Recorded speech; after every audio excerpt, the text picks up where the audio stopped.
যে প্রয়োজনীয় ব্যবস্থা দেওয়ার ক্ষেত্রে আমরা নানা সিদ্ধান্ত নিয়েছি। নন্দীগ্রামের মানুষকে রেলে চড়ানোর জন্য জেলা শাসককে নির্দেশ দেওয়া হয়েছে। এখনো যে 6 একর জমি হস্তান্তর বাকি রয়েছে, তার মধ্যে ইতিমধ্যে তিনি 3.5 একর সরকারি জমি রেলকে দিয়ে দিয়েছেন।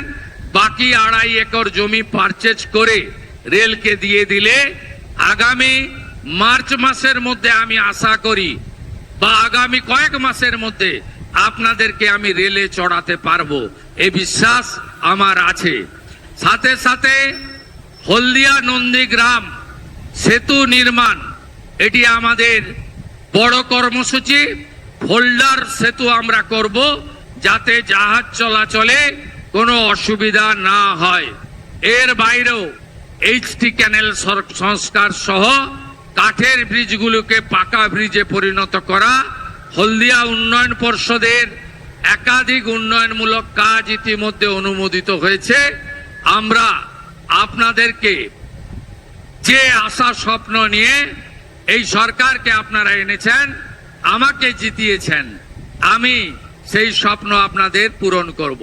বিগত দিনে সাংসদ বিধায়ক হিসেবে যে পরিষেবা আপনাদের বন্ধু শুভেন্দু তার কাছ থেকে পেতেন, বিধায়ক যেই থাকুন, যেই সাংসদ থাকুন না কেন, আমি নন্দীগ্রামের ক্ষেত্রে অঙ্গীকারবদ্ধ।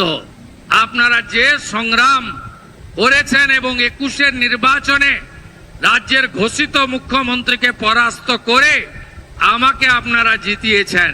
প্রচুর মিথ্যা মামলা হয়েছে, এখানে এসপি আছেন।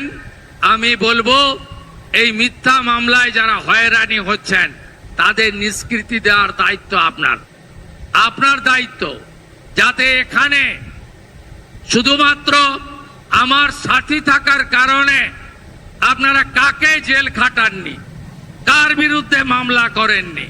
মঞ্চে যারা বসে আছেন 5 মাস 7 মাস 8 মাস করে মিথ্যে মামলাতে জেলে খাটিয়েছেন।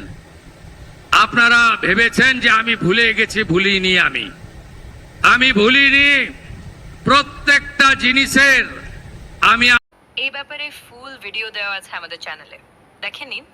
আমি হুমায়রা কুরেশি। দয়া করে আমাকে একটু সাপোর্ট করুন, সাবস্ক্রাইব করুন, লাইক, কমেন্ট, শেয়ার করুন। ফেসবুক থেকে দেখলে ফলো করুন। ধন্যবাদ।